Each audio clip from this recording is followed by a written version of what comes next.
Fire নেই, wild fire. Wild fire है। আজকে তো রাফা রাফা করে পুষ্পা দা রুলস মুভি রিভিউ করব, একদম রাফা রাফা করে।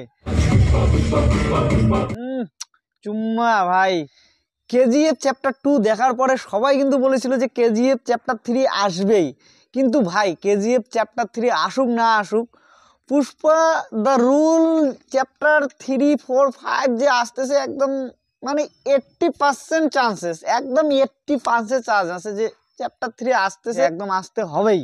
মুভির শুরুতেই ডাইরেক্টর একটা যে সুন্দর সাসপেন্স রেখেছে, মুভির শুরুতে একটা আর মুভির শেষ লাস্ট সিনে একটা, তো সে থেকে বলতেছি ভাই মুভি তো আসবেই, 3 আসবেই।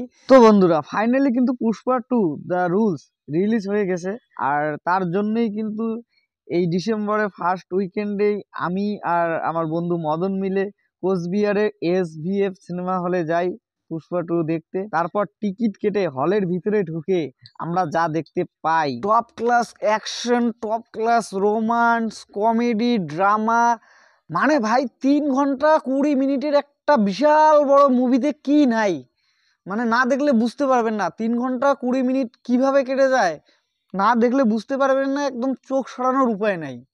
পুষ্পা মুভিতে শেখাবান স্যার যে অপমানিত হয়েছিল, পুষ্পা যে তাকে উলঙ্গ করেছিল, আর তারই বদলা নেওয়ার জন্য সম্পূর্ণ মুভিতে যে শেখাবান স্যারের যে একটা মানে ছটফটানি ব্যাপার, মানে বদলা কি করে নেওয়া যায় ভাই, চরম চরম ভাই, শেখাবান স্যারের অ্যাক্টিং চরম। তার সাথে আমাদের অ্যাটিটিউড কিং তো আছেই, তার কথা তো বাদে দিলাম, নেক্সট লেভেল ভাই। পুষ্পা মুভিতে তো আমরা দেখেছিলাম পুষ্পা একজন সাধারণ গাছ কাটার লেবার থেকে কিভাবে মাফিয়ায় পরিণত হয়, সেটা আমরা সবাই জানি। তো আমরা এই মুভিতে দেখবো সেই মাফিয়া একজন কিভাবে ঠাপ্পা ভাই ব্র্যান্ডে পরিণত হয়, তাও আবার ইন্টারন্যাশনাল ব্র্যান্ডে। আর শ্রীবল্লী আর পুষ্পার রোমান্স নিয়ে তো কোনো কথাই হবে না, রোমান্সের যদিও বেশি একটা সিন ছিল না, তবে যে কয়টা সিনই ছিল একদম ফাটাফাটি। ভাবছিলাম মুভিতে কোনো স্পয়লার দিব না, তবু জাস্ট দু একটা সিন। वो समझ गया, बोला कुछ नहीं कर पाओ। 5 करोड़ क्यों लाया है? तुम्हारे लिए नहीं है रे दादा, तुम्हारे भाई के लिए लाया। तुमको फोन लगाने की फी है वो।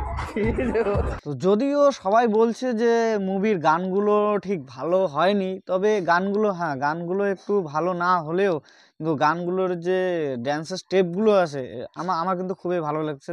আর দ্বিতীয় কথা হচ্ছে যে আমরা KGF 2-তে রকি স্যারের একটা অ্যাটিটিউড দেখেছিলাম যে একদম মেশিন গান দিয়ে ডিডি ডিডি করে থানা উড়িয়ে দেয়, সেখান থেকে মানে সিগারেটটা জ্বালানোর যে একটা অ্যাটিটিউড, সেটা তো আলাদা ভাইব ছিল। কিন্তু এখানে আপনারা দেখবেন থানা কিভাবে একদম এটা দিয়ে কিনে নেওয়া যায়, একদম মানে সমস্ত থানার কর্মচারী, কনস্টেবল, পুলিশ যা আছে সব সব মানে সিনটা যে লাগে না একদম চুম্মা সিন একদম। আর হ্যাঁ এই মুভিতেও একটা আমাদের অ্যাটিটিউড কিং আলু অর্জুনের একটা সিগারেট ধরানোর একটা স্টাইল আছে। তো তোমরা যারা যারা এখনো পর্যন্ত মুভিটা দেখেছো কমেন্ট করে বলো যে কোনটা বেটার ছিল, মানে রকি ভাইয়ের সেই সিগারেট ধরানোর স্টাইলটা না আমাদের এই পুষ্পা ভাইয়ের সিগারেট ধরানোর স্টাইলটা। আর ভাই তবে যে যাই বলুক ভাই, আমার শেখাবান স্যারের মানে যে ক্যারেক্টারটা স্পেশালি একদম খুবই ভালো লাগছে, মানে এত সুন্দর করে ক্যারেক্টারটা প্লে করেছে। ভাই পাগলামির একটা মানে কি বলবো, মানে রিভেঞ্জ নেওয়ার যে একটা পাগলামি, এইটাকেই বলে পাগলামি ভাই।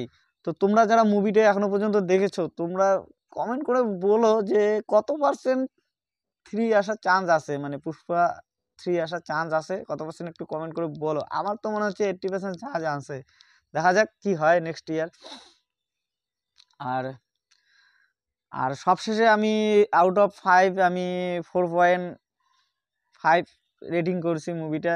হাফ ওই একটু গানগুলোর জন্য, মানে গানগুলো একটু ড্রাইভিং গান তো শুনতে একটু মানে জানি না তাদের অরিজিনাল তেলুগু ভাষায় গানগুলো কেমন হিট করেছে, তো ডাবিংটা নিয়ে একটু প্রবলেম আছে আর কি, গানের ডাবিংটা। আর কিন্তু মুভি ডাবিং, মুভির যে ডাবিং ডায়লগ, ভাই চরম ভাই ডায়লগ গুলো ভাই। এই ছিল আজকে আমার পুষ্পা দা রুলস মুভির রিভিউ, যদিও ক্যামেরার সামনে কথা বলতে একটু প্রবলেম, তো বুঝে নাও।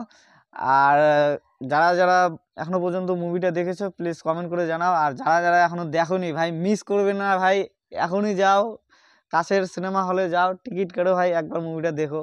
100 টাকা 200 টাকা 400 টাকা কোনো ব্যাপার না ভাই, মজা পাবা, এই হচ্ছে ব্যাপার। আর এখানে ভিডিওটা, থ্যাংক ইউ।